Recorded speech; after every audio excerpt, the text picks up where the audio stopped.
Before I formally start, I want to just give a little gift as a token of appreciation to Professor Simons, because every time we've had engaged, he's been ever so polite, well-mannered, and frank and honest, unlike some of my previous debates, which I'm to blame too.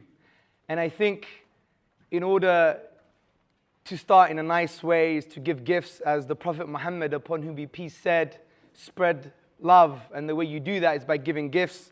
So I have one of my favorite translations of the Quran for Peter.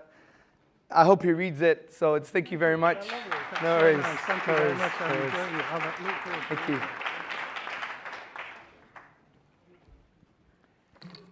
So let's now formally start. In Alhamdulillah, wassalatu wassalamu ala Rasulillah. To proceed, brothers and sisters and friends, I greet you all with the warmest Islamic greetings of peace. Assalamu alaikum wa rahmatullahi wa barakatuhu. Which basically means, may the peace and blessings of God be upon you all. Today's topic is, can consciousness be best explained by God's existence? And this topic is a fascinating topic because I don't think there is a right and wrong answer. It's not the kind of debate that you will attend and you will think the theist one or the atheist one. But rather, I think it's the type of discussion that is quite personal, because consciousness is personal to everybody. That inner subjective state, what it is to be like me and what it is to be like you, these are personal matters. So my aim is not to have a debate, is really to have a conversation over some nice coffee and tea, to engage with your hearts and minds, and also just to give you my reasons, personal reasons, why I think consciousness is best explained by God's existence. So my argument today is that subjective conscious experience, the inner states, cannot be explained by materialism or any other competing worldview, and that it can only be best explained by theism, in other words, the existence of God. And I would argue, humbly, that materialists and reductionists are acknowledging the failure of materialism to comprehensively explain inner conscious experiences. For example, Christoph Koch, in his book Consciousness, Confessions of a Romantic Reductionist, he writes, how the brain converts bioelectrical activity into subjective states, how photons reflected off water are magically transformed into the percept of an iridescent aquamarine mountain tarn is a puzzle. Explaining how a highly organized piece of matter can possess an interior perspective has daunted the scientific method. So consciousness, especially concerning the inner subjective states, what it is to be like Hamza, what it is to be like Professor Simons, this reality has daunted materialism and reductionism.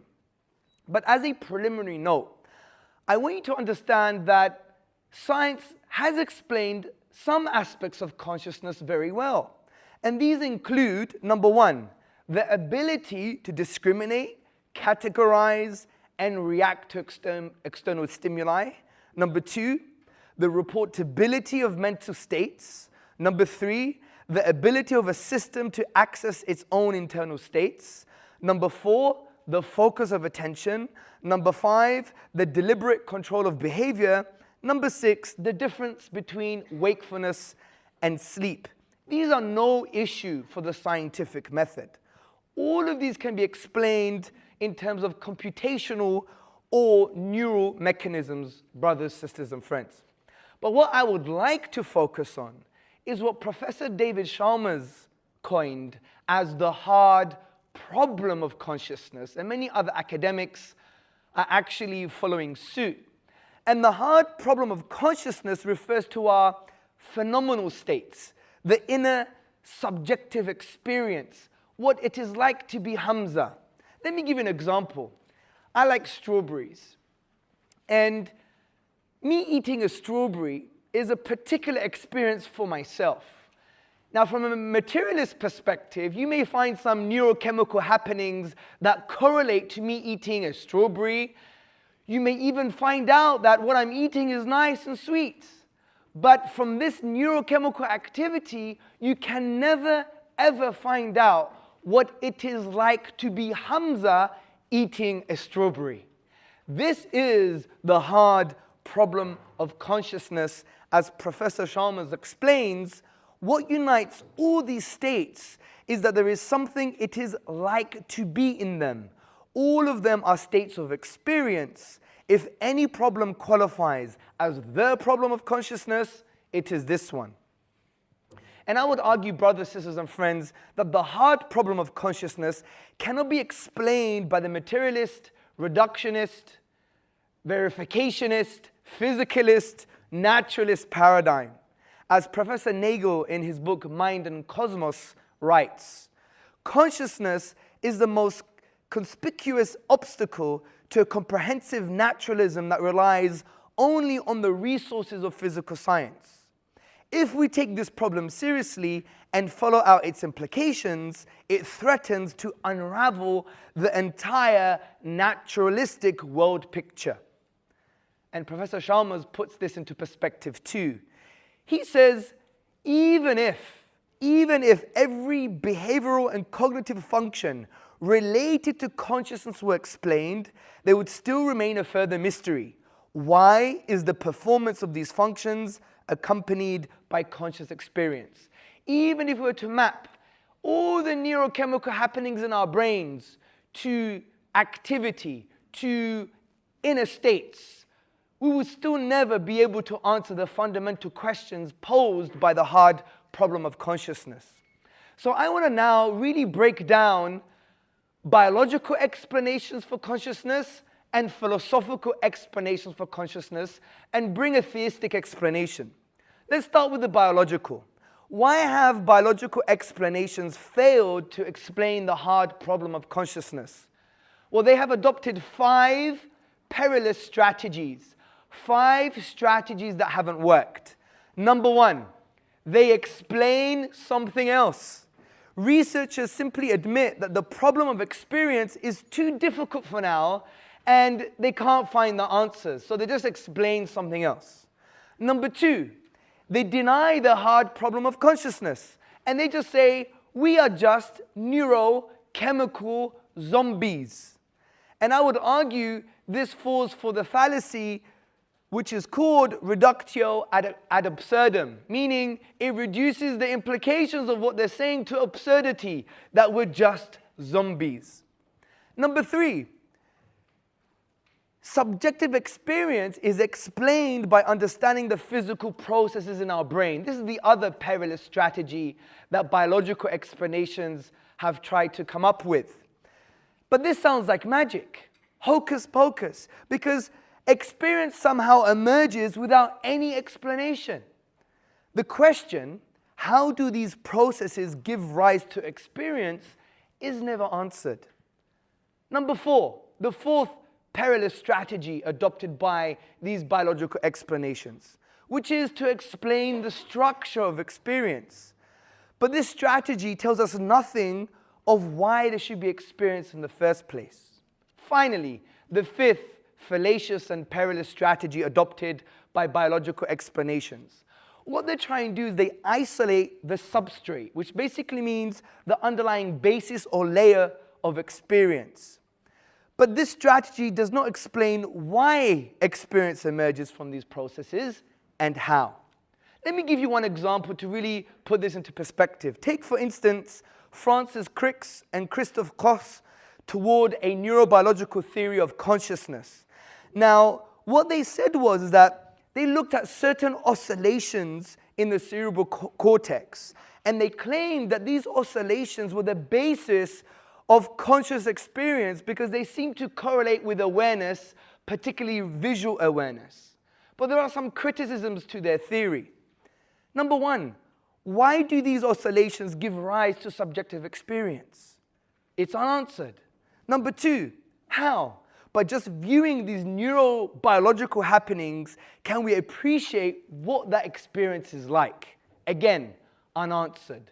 So there are valid criticisms to this theory. Also, Christoph Koch, he openly admits the flaws of the theory. He said, well, let's first forget about the real difficult aspects, like subjective feelings, because they may not have a scientific solution. It is no wonder, brothers, sisters, and friends, the academic Colin McGinn aptly describes the problem of consciousness. He says, how is it possible for conscious states to depend upon brain states? How could the aggregation of millions of individually insentient neurons generate subjective awareness? So let's now move on to the philosophical explanations for consciousness. The first explanation is typically called type A materialism or monistic materialism. Now, this approach assumes materialism is true. Matter is the basis for everything, which I believe is a false assumption. And what they argue is that the brain is made up of neurons undergoing physical and chemical changes and processes. Therefore, explaining these things would explain consciousness. So therefore, inner subjective experience is merely an illusion. It's just an illusion. So they deny the hard problem of consciousness. I would argue this is not an adequate explanation of consciousness, as it just redefines consciousness and ignores what requires explaining, which is that we do have inner subjective experiences. Also, type A materialism also shares its fundamental conclusions with the modern functionalism and behaviorism. Now, functionalism essentially describes mental states by what they do rather than what they feel. So again, they ignore the hard problem of consciousness. Behaviorism describes our conscious states by our behaviors or what can be verified physically. Again, a very crude counter-argument to this is, well, look at actors. They can show that they're in pain, but it doesn't mean that they are actually in pain. So the verifiable physical output doesn't correlate with the inside, with the input. Let's look at type B materialism. Now, type B materialism basically says there is an epistemic gap between physical and phenomenal domains, meaning the inner experience. An epistemic gap basically means a gap of knowledge. Now, they say that this gap can be explained with a materialistic philosophy because there is somehow some kind of quasi-link between the physical and the inner experience. But I would argue this is not an adequate explanation for consciousness because one, it assumes materialism to be true without justification. And it also implies that consciousness is distinct because if there is an epistemic gap, it means the physical states are distinct and the subjective mental states are also distinct. And therefore, there must be a fundamental law that connects these distinct properties because that's what fundamental laws do. They connect distinct properties. So if consciousness is distinct from matter, therefore it can't come from matter. Let's look at now type C materialism. Type C materialism basically says there is a deep epistemic gap, a gap of knowledge between physical states and inner states, phenomenal states. And they basically say that gap will be closed when we improve our scientific knowledge. But for me, brothers and sisters and friends, this is like God of the gaps. It's the science of the gaps. The door swings both ways, people. We don't know how the universe works. God did it. We don't know about consciousness. It doesn't correlate to material happenings in the brain. Therefore, science will somehow in the future explain it. This is the science of the gaps fallacy. And as I've explained before, that the scientific method is limited in its approach because it can't address this reality. Just like it can't address, for instance, moral realities. Science, by its nature, is amoral. It doesn't mean scientists are immoral, by the way. It just means it can't really give you the ontology of morality, the underlying basis for morality, its source and nature. So it's no wonder neurophysiologist J.C. Eccles, he said, I maintain that the human mystery is incredibly demeaned by scientific reductionism. However, there have been non-materialist explanations. Take type D dualism or interactionist dualism as an example, which we know also refers to Cartesian dualism, which basically says consciousness and the brain are radically different, yet somehow interactive. So inner conscious states cause physical states, and physical states cause inner conscious states. This has criticism also because you have what is called the interactionist problem. How do physical things interact with non-physical things? It creates another question that requires answering. So let's move on to type E dualism, also known as, and it's a tricky word for me, epiphenomenalism, which basically says that yes, brain states and inner states, phenomenal states, subjective states are different, but physical states cause the inner states, but not the other way around. So listen to this. It basically says that physical states cause subjective experience, but not the other way around. Physical states cause inner states, but not the other way around. And a very interesting contention to this is a sensation of pain in my hand due to a hot flame plays no causal role in me moving my hand away. I like boxing, right? Say I'm boxing and someone throws a massive overhand right. Out of fear, I duck. But according to this view, I don't duck out of fear. I duck by some random accident. Like for example, every time I burn my hand and I feel pain, I move it just by accident, not because I actually felt pain. Let's take the last one, type F monism, or what's called panpsychism, which basically states all material physical systems contain a form of subjective consciousness. As if consciousness is a fundamental law of the universe as well. That in some objects or physical things, there is an intrinsic property called consciousness. Now, I don't think this is an adequate explanation because how do raw pieces of matter contain consciousness? And it also assumes that consciousness is everywhere. And that cannot be possible because there is no such thing as a conscious being possessed by anything than a unified self or unified I. What does it mean to have a thought without a thinker? And how could these random chunks of matter come together and aggregate to form a unified consciousness? So since we do experience a unified conscious experience, then it would be untenable to assert that it's a product of individually conscious objects. How can, brothers, sisters, and friends, the accumulation of individual conscious objects manage to create and add up to a meaningful unified experience? Now, before I go to the theistic argument, I want to make a note on near-death experiences. I know this is quite spooky. I used to like the Ghostbusters. I used to be in Ghostbusters gang when I was a child. I was Egon Spengler. You know, the crazy guy with the big head? He was the smart one. Not that I'm smart, of course. I used to love Ghostbusters, but it's got nothing to do with Ghostbusters stuff. This is now academia. Go to the Lancet. Everyone's heard of this? Medical journal, peer-reviewed. They talk about near-death experiences. And you have the handbook of near-death experiences, and it concerns eyewitness reports and verified reports of people being comatose, having no blood to the brain, no brain activity, the eyes are closed, but yet they actually talk about what happened in another room while they were in their bed, almost dead. They heard what was happening. They could see themselves from above. And these have been verified from an academic perspective. So it shows that a unified conscious experience is not directly linked to biological activity.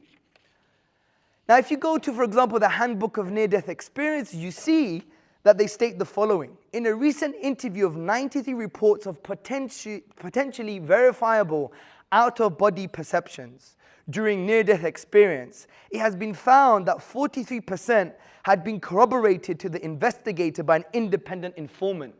And there are many amazing case studies for you to research for yourself. And the reason I brought this into question is because now academia is taking out-of-body experiences and near-death experiences quite seriously in peer-reviewed journals, that it's a phenomenon. And if we want to understand the brain and the mind, or the brain and consciousness, the best way to do that is actually looking for non-materialistic explanations now, because we can't explain the phenomenon of near-death experiences. So why is theism or God the best explanation? I have 5 points why theism best explains consciousness. Number 1, it explains where consciousness came from. As Professor J.P. Morland, he explains, our knowledge of the natural world will give us positive reasons for not believing that irreducible consciousness would appear in it. For example, the geometrical arrangement of inert physical entities into different spatial structures hardly seems sufficient to explain the appearance of consciousness. So therefore, a theistic view is far more plausible, because there is a being that's all aware, and for it to bring into existence awareness or consciousness logically follows. Number 2, theism explains how consciousness entered the physical world. As Professor Charles Taliaferro explains, but in a theistic view of consciousness, there is no parlor trick or discrete miraculous act of God behind the emergence of consciousness. Consciousness emerges from the physical cosmos through an abiding, comprehensive will of God, that there be a world of physical and non-physical objects, properties, and relations. The relation between matter, energy, consciousness, the laws of space-time, all stem from an overwhelming divine activity. Number 3, theism has a greater explanatory power. As Professor Taliaferro similarly concludes, from the vantage point of a fundamentally materialist cosmology, the emergence of consciousness seems strange. It is likened to claim, then a miracle happens.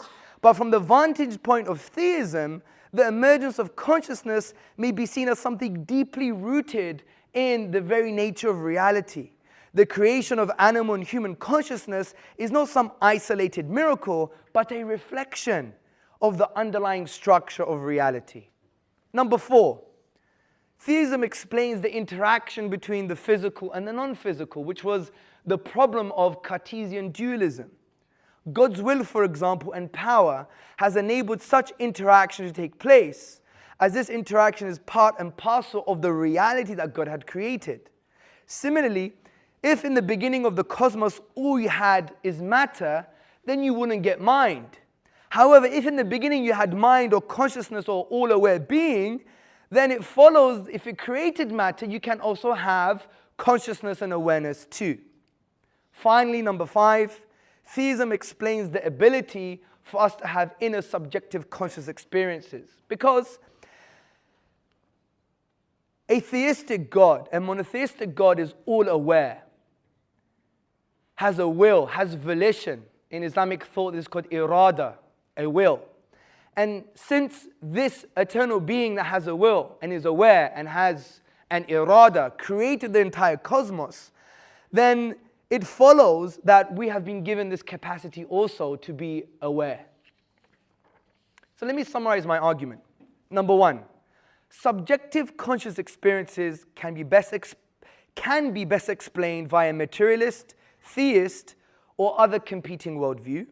Number 2, subjective conscious experiences cannot be explained via materialist or other competing worldviews.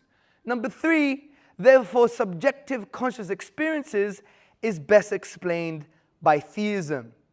It is no wonder the famous poet of the East, Iqbal, he said, for centuries, Eastern heart and intellect have been absorbed in the question, does God exist? I propose to raise a new question, new, that is to say for the East, does man exist? Because I believe if you reject God, you've rejected yourself.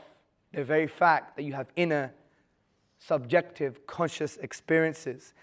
And finally, it is no wonder that Ned Block, a researcher, says, we have nothing, zilch, worthy of being called a research program. Researchers are stumped. So brothers and sisters and friends, it's a complex topic. I try to address most of the competing worldviews. You may not have understood this fully, but the point is to plant seeds in your heart and mind to think about this, because isn't it far more better thinking about consciousness and these topics than, for example, I don't know, X Factor? We need to elevate our understanding as human beings, and hopefully both of us today can achieve that in some way. God bless you. Assalamu alaikum.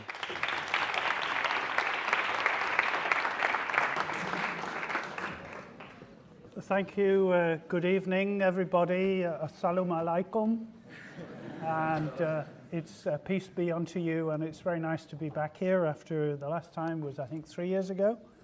I remember it very clearly because my wife was here. It was her birthday, and she was sitting over there, trying not to take any notice.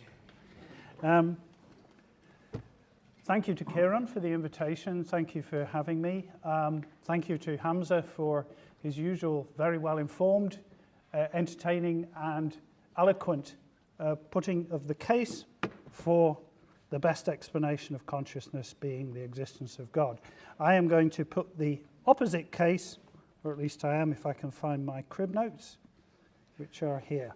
And just to summarize my conclusion before I get there, I'm going to say, no, that's not the best explanation. Consciousness is a natural phenomenon, and if it is a natural phenomenon, it should have a natural explanation. However, the question is a very interesting and very well chosen one, because as Hamza pointed out, scientists and philosophers, or at least those whose heads are not buried deep in their own research programs, are puzzled. Noted authorities such as Daniel Dennett say human consciousness is a great mystery. In fact, he thinks it's one of the last great mysteries. The famous Australian philosopher David Chalmers, who incidentally is going to come and speak at Trinity College at the beginning of May in the Donnellan lectures, David Chalmers says the problem of consciousness is the hard problem, and it leads him to have a philosophical view which is dualistic. So this is a very nicely balanced debate. In fact, there were very few things that I could disagree with in what Hamza said up until the last 5 minutes. That is to say, his critique of over-hasty attempts to explain consciousness by scientists and philosophers are, I think, all correct. In fact, he went through types A through F of philosophical type explanations, and I could put my hand on my heart or close to it and say, I'm not type A or type B, etc., through to type F. So I'm actually type G, and I'll explain what type G is later on. Now, the question has 3 important keywords in the title: God, explain, and consciousness. One of those concepts is relatively unproblematic. You might not expect me to say this as a philosopher, but in fact it's the concept of God. By God, I understand the concept of an all-powerful, divine, loving, creative, caring intelligence, as and one of a kind, as postulated in all the 3 great monotheistic Abrahamic religions. So I'm agreeing on what the notion of God is, and then the question is this notion of God going to give us the best explanation for the phenomenon of consciousness? Let me say a little bit about explaining and consciousness. What is explaining? There is a whole branch of philosophy called the philosophy of science, which is dedicated to telling you what scientific explanation is. A lot of their explanations are good, a lot of them are not good. I'm going to give a very simple account of what explaining consists in, which any theory has to accommodate to, and which tells us basically what it is to be a good explanation. An explanation is an answer to the question, or to a question of the form, why? In fact, Hamza said it like this. Why are things like this? Why does lightning precede thunder? Why do I get a hangover when I've drunk too much wine the night before? Explanations tell you why. And a good explanation does that in 2 ways. It reveals a phenomenon as an instance of a more general case or a more general kind, and in terms of which we can understand it in terms of things we already understand quite well. So for instance, well, I'll give you an example in a minute. That's one aspect. So explanation reveals or discloses a phenomenon as something which is of a kind with things we already understand. Perhaps not perfectly, in fact, almost certainly not perfectly, but better than the thing to be explained. Secondly, and this is really important, an explanation, a good explanation, tells us about the mechanism whereby this kind of phenomenon occurs. It tells us how it works. And again, it tells us in terms which are in some way or other familiar. And I'll give you two examples of explanations. They're both scientific explanations. One is good and one is bad. And I'll only sketch them because it's more complicated than we have time for. The first is the scientific explanation of thunder and lightning.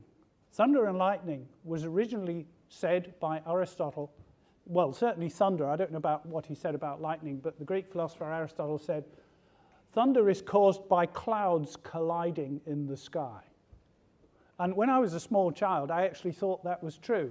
Now, whether I thought it up for myself or had somehow got hold of Aristotle when I was about 6, I think it's more likely that somebody had told me that that's what it was, my mum or something like that. But I thought it sounded quite plausible. If clouds are a long way up and they're big and they hit each other, there's a big bang. But we now know that that explanation is no good. In fact, we now have a fairly good explanation of what lightning consists in, or how it arises. It arises because of friction due to convection currents in the air, especially in hot and stormy weather, which creates charged particles in the atmosphere which are of opposite charge to particles in other parts of the air and which are of opposite charge to the ground. As a result, you get a potential difference. This potential difference can be of the order of hundreds of thousands of volts. The air is not a good conductor, electrical conductor. And as a result, it resists the passage of current or the equalization of potential differences up to a certain point. Beyond that point, the air breaks down from its normal state, it ionizes, and current passes, huge amounts of energy pass very quickly, in the order of 50 microseconds, from one part of the world to another, sometimes from cloud to cloud, sometimes within a cloud, sometimes from cloud to ground. When that happens, when that charge jumps through the atmosphere, through the ionization of air, the resulting plasma, which is an extremely hot form of matter, expands so rapidly that it creates a shock wave. It expands at supersonic speed, and that creates a shock wave like the passage of a supersonic aircraft. And it is that shock wave which agitates the molecules of the air and which we hear as the crack or bang of thunder. So that's a successful explanation. Not all details are known. There are lots of things to be found out. One of the difficulties is it's not a very safe place to be in the middle of a thunderstorm with lightning crackling all around you to investigate it. The first person who did find out that lightning is associated with electricity was a very brave man, Benjamin Franklin, who flew a kite in a storm with a key attached to it and got electric shocks from the key. He was lucky to be alive. Let me give you an example of an unsuccessful but very, very long-running explanation in science, and it's one with which you may or may not be familiar, but it might be interesting to you as medics, that it was a medical type explanation, an explanation for the different temperaments or characters of people, and an explanation for the reasons why people succumb to various kinds of illnesses. And this was an explanation which flourished in ancient Greek times. It flourished throughout the long history of the Middle Ages, through Arabic medicine and medieval European medicine, right up until the 19th century. And this is the theory of the 4 humours and the 4 temperaments. The 4 humours are 4 liquids present in the human body: phlegm, bile, black bile, and blood. and those were associated with the 4 elements of earth, air, fire, and water. And it was thought that different imbalances of these humours gave rise to illnesses on the one hand, and also gave rise to differences in temperament. For instance, somebody who had an excess of bile or choler was choleric or hot-tempered, quick to get angry. Somebody who had an excess of phlegm was easygoing. They were phlegmatic. In fact, we use words like phlegmatic, sanguine, which means you've got lots of blood, choleric. And if you have an excess of black bile, melancholia, then you are melancholy or prone to depression. That was a very well believed in, very worked out scientific theory. The only problem with it is it's totally wrong. It's not the imbalance of fluids that causes things like cancer or Huntington's disease or all sorts of other things. There are other causes for that which we now know much more about. Also, the differences in temperament between different people are not caused by imbalances of the humours or fluids in them. Angry people are not angry because of an excess of bile. They are angry for other reasons. Now, I mention this explanation for one reason. There was a straightforward but false explanation as to why angry people were angry. They had an excess of bile over the other humours in them. We do not now have a unified explanation of why some people are angry and other people are less angry or prone to anger in such simplistic terms. In fact, I don't know if there is a theory of anger out there anymore among psychiatrists or psychologists. Now, what that shows is that in certain cases, scientific advance results in the deposition or removal of a theory which tried to explain that phenomenon without it being replaced by a better theory, mainly because the problem seems to just get more complicated or disappear. Let me come on to the next question. What is consciousness? Well, it can mean various things. It can mean the difference between being awake and being asleep. It can mean thinking. It can mean being self-aware. But I'm going to use it for what Hamza, following David Chalmers, calls experience or phenomenality. What it's like to be me, what it's like to be you, what it's like to be, as Thomas Nagel once wrote, a bat, what it's like to be a zombie. Well, there isn't such a thing as what it's like to be a zombie. I have a sneaking suspicion that some of my colleagues, in fact, are zombies, but I can say that here and not in Trinity College. There are 2 aspects to consciousness in the mind. One is intentionality, that is, that we are able to think about, cognize objects in the outside world. We don't just have cognitive attitudes to them, we also have emotional and voluntative attitudes. We want to do things, we get upset about things, we like things, and so on. Hamza likes strawberries, so do I. So we both have comparable likes in that regard. But those present objects in the outside world, they have what the philosophers call intentionality. They are of objects, they're about objects. That is an interesting and important aspect of what it is like to be mental, but the one that really concerns us, and it concerns both of us here, is what I call phenomenality. The idea that there is something that it's like to be a conscious being. There is, if you like, a view from the inside. That's not a brilliant way of talking about it, but it is what it's like for us. There is a difference between being a stone and being a human being. Stones don't think, they don't have experiences, they don't have plans, hopes, and fears. They don't worry about being crushed, whereas we worry about falling under a bus. So there is no such thing as what it's like to be a stone, but there is such a thing as what it's like to be a normal, healthy, adult, living human being, because from time to time we're awake and we're taking in what's in our surroundings. And that has this subjective or picture or inner theatre aspect to it, which is what I mean by phenomenality.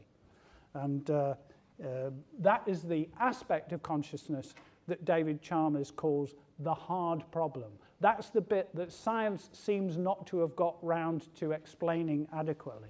Now, I am not going to contest, in fact, the claim that science has not got round to explaining it adequately. The reason is I think science has not got round to explaining it adequately.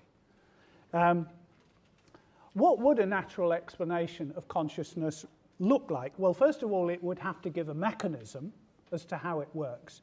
There is some progress on that, perhaps, but a lot of the time what scientists have been doing is, as Hamza pointed out, they have been looking at more easy problems, more tractable problems, problems it's easier to deal with the tools and knowledge that they have.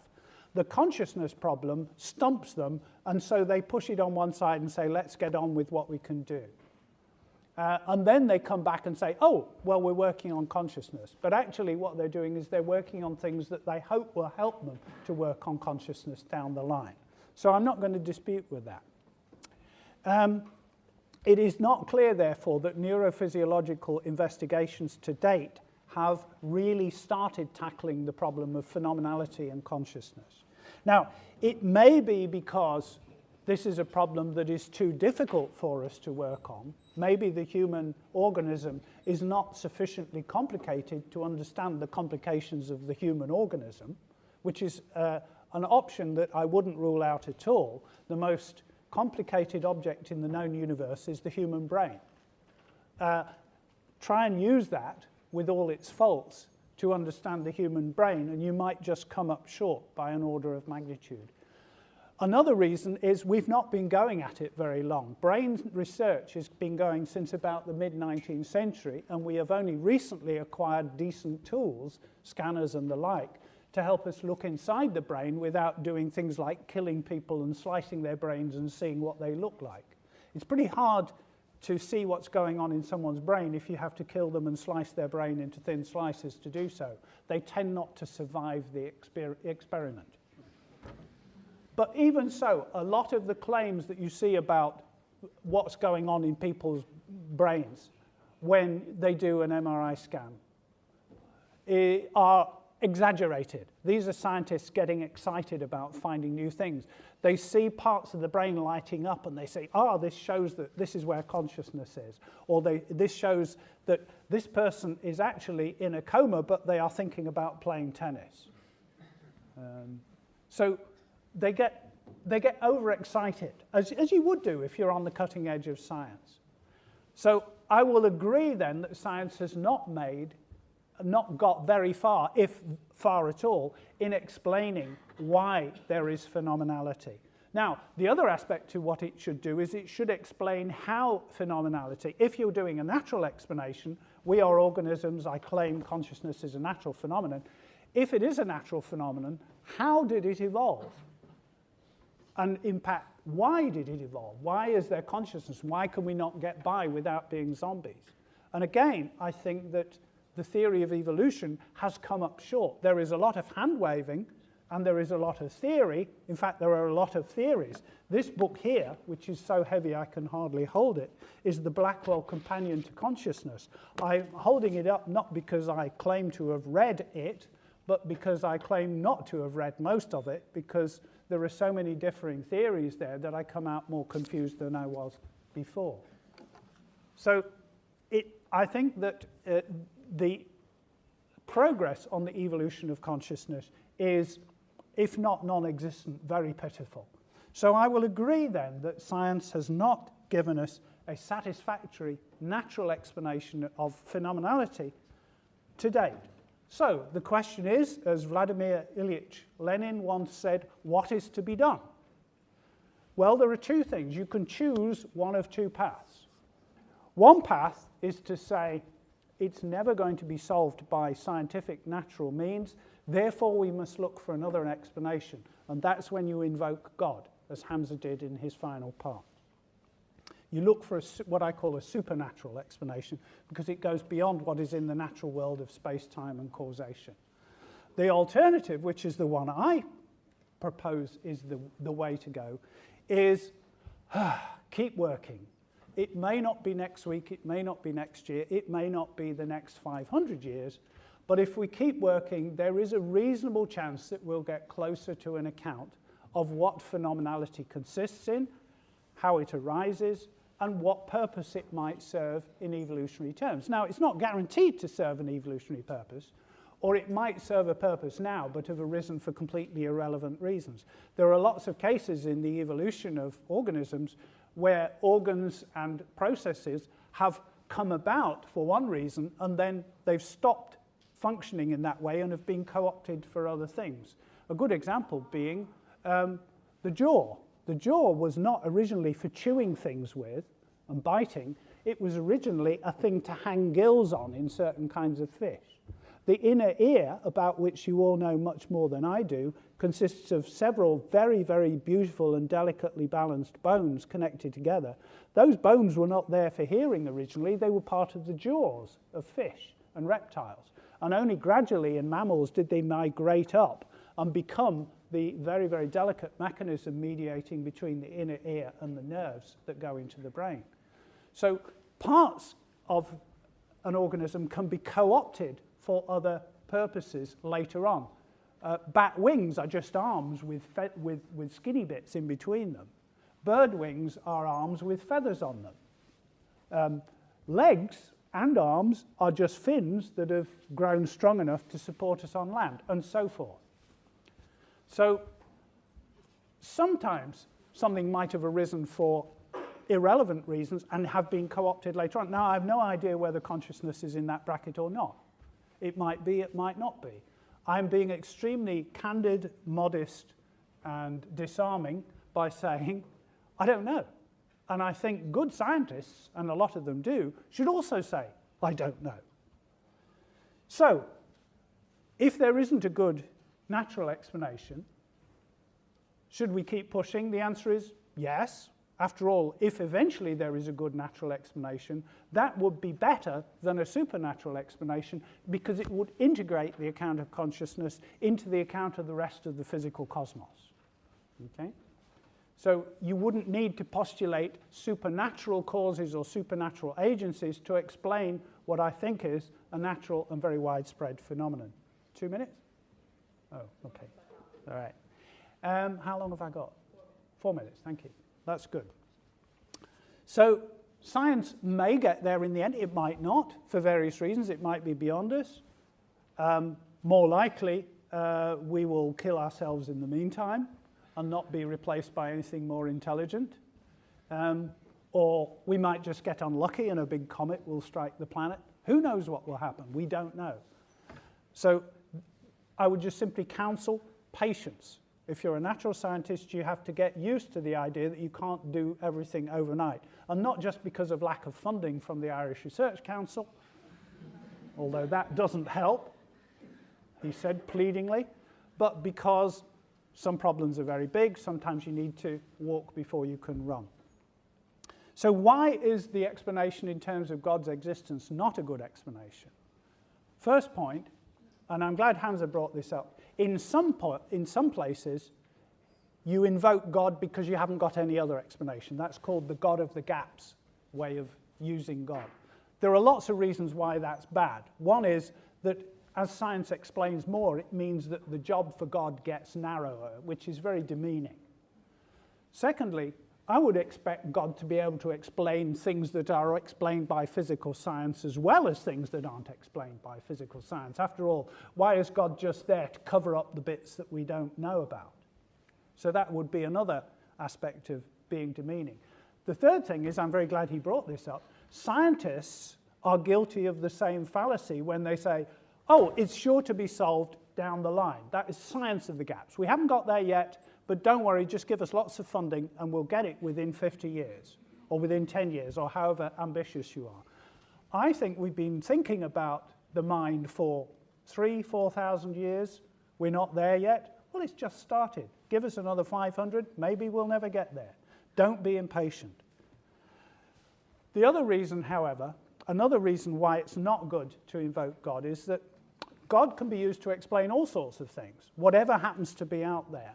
Why should it be consciousness? Why should it not? If there were zombies, wouldn't that be better? Wouldn't God be there to explain why there are zombies and no consciousness? And the other thing is, well, I don't want to complain, but God could have done a better job. I'm a mammal. In mammals, the retinal nerve is in front of the rods and cones that receive light. Therefore, I have a blind spot, which is where the optic nerve goes through. And secondly, the light reception is not as good. If I were a bird, the eye is the right way round. The rods and cones are there and the nerves are behind. Birds also have better lungs than I do because they have a throughput system where I have a breathe in and breathe out system, which is relatively less efficient. Birds can see with 4 color receptors. They're tetrachromatic. I can only see in 3. There are lots of things that are wrong with being a human. Flat faces, too many teeth, bad sinuses, pharynxes, ectopic pregnancies, ladies, appendices, hernias where your testes came through, gentlemen, and ladies, think hard. The birth canal goes right through the middle of your pelvis, and that's why some women die in childbirth. There are lots of design faults in human beings. If I were asking for a remake, I would ask, first of all, for a couple of extra hands. Secondly, I would ask for better vision, better hearing. I could hear more. I could appreciate Bach better. I would like probably 4 legs and maybe wheels and better lungs, as well as a better memory, longer attention span, quicker information processing time, and could I live for 200 years, please? So there are lots of things where I think, if God is an explanation for consciousness, why didn't he give us a better version of it? Finally, I've admitted that there isn't an adequate natural explanation for God. There isn't one. There isn't an adequate natural explanation for consciousness. There is an explanation for consciousness according to Hamza, because Hamza says God is an intelligent, aware being and has created us in that image, which is a very orthodox and traditional view. In those cases, however, like in the case of the temperaments, where there has been an explanation in the past which is not a good natural explanation, it is sometimes better to be without a good explanation than to be saddled with a bad explanation. So for that reason, I consider that it is not the best explanation of consciousness to invoke God, even though, sorry, I don't have an alternative. Thank you.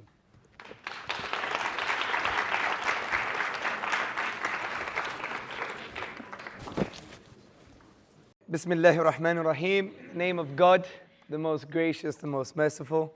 I thank the professor. I really like coming here and discussing with the professor because I learn so much. And I really want this to be like almost like a public announcement, if you like, that my future engagements with naturalists, materialists, whatever you want to call them, forget the categories, they're unhelpful. They're going to be like this: gifts, dialogue, nuanced. Because I think previously, you know, especially if you were to see my discussion with Professor Lawrence Krauss, it was a bit of a train wreck, maybe on both sides. And I think we need to really transcend the kind of aggressiveness from the theists and the aggressiveness of the neo-atheists, like Richard Dawkins. I don't know if anyone agrees with me, but even many atheists agree with me, like Professor Michael Rules. He actually calls Richard Dawkins stupid. And they have a big debate amongst themselves. I think we should transcend all of that and just really be human. And I think today it makes me happy because we could actually have that discussion as if we're in an Athenian court discussing about man, life, and the universe. And I really applaud the debating society. Actually, let's applaud them. And obviously, my fellow brothers and sisters in the ISOC. Right, so just some final remarks. See, consciousness is puzzling. There's no ultimate answer. We haven't really put our flag down and said, right, this is the answer, this is the explanation. But I have some things just to address. First, I'm really happy that the professor said I did a good job in explaining away the current materialistic and dualist theories. That means I've done my homework and reading, which I'm quite happy about, yeah?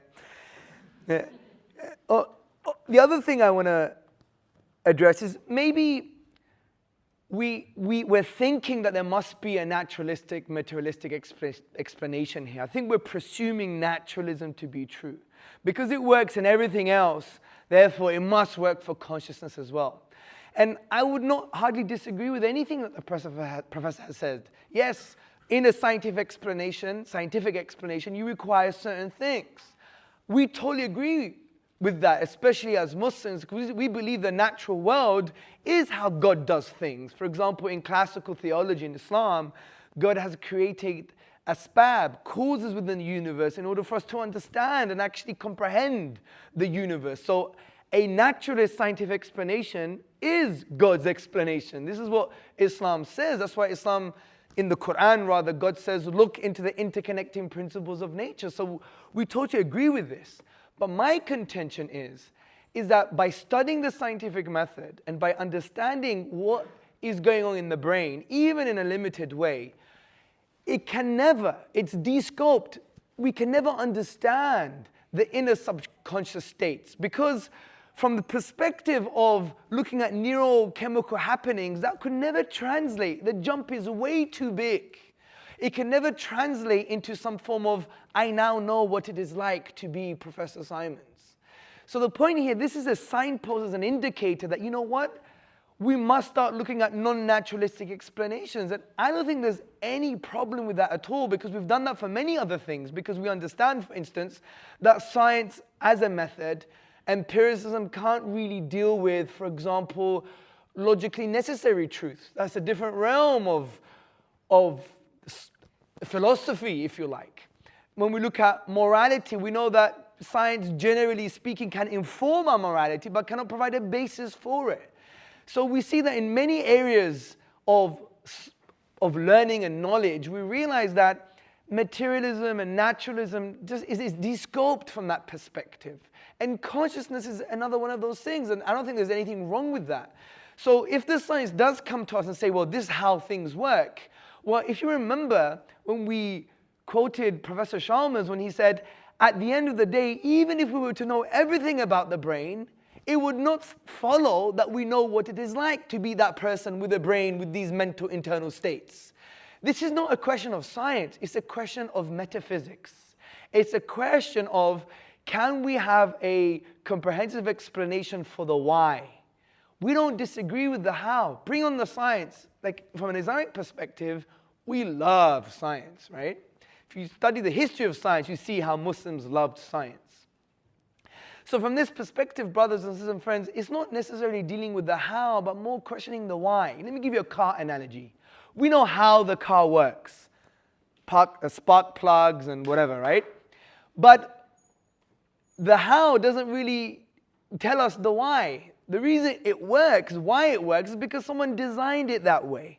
So I think the whole best explanation is a bit of a red herring, because it assumes materialism to be true or naturalism to be true, and it's misapplying what we're trying to say here. We're saying that the method is de-scoped. Empiricism, science can't really tell us inner conscious states by the very nature of the methodology and the theory of knowledge called empiricism.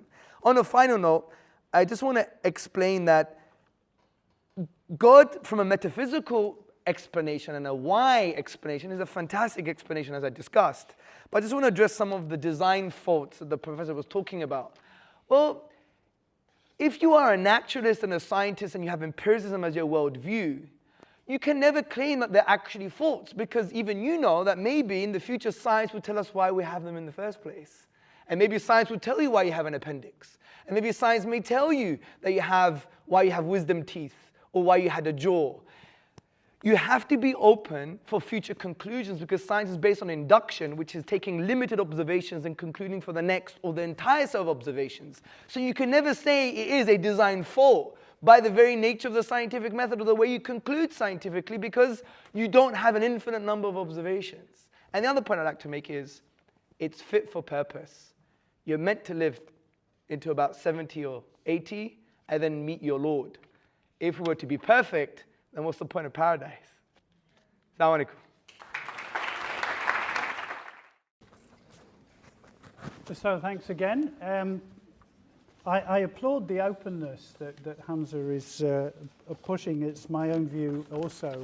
I think as people trying to understand the world, it is very good to keep an open mind. Not so open as the head of Johns Hopkins University once said, that our brains fall out, but open enough to accept that at any stage along the way we might be wrong and that we may have to revise our opinions. And I am one of those who thinks you can revise your opinions on anything. One of the things on which I did not speak, but which I will briefly respond to, is the issue of near-death and out-of-body experiences. This, if this were, let's say, if this were such that you couldn't give an adequate naturalistic explanation for those phenomena, then I would reluctantly but modestly conclude that naturalism as an account of what goes on in people has its limitations and that there is more to it than that. I do have a colleague, incidentally, in Trinity College who seriously believes in near-death experiences as revelatory of the fact that we have a soul and are not just physical organisms. So, I'm aware of this. I personally just don't know enough about it, so I'll have to get that handbook and clog my shelves up even more with books I don't have time to read. My own view, and I will mention this, I said I was a type G naturalist, and that's not been mentioned so far. My own view it actually derives from that of an early modern philosopher, a Jewish philosopher called Baruch Spinoza, or Benedictus de Spinoza, depending on whether you gave him his Hebrew name or his Latin name. Incidentally, his views did not endear him to the Jewish community in Amsterdam where he lived. They booted him out, they excommunicated him, and he made his living by grinding lenses. He refused to take a job which would restrict his freedom of thought.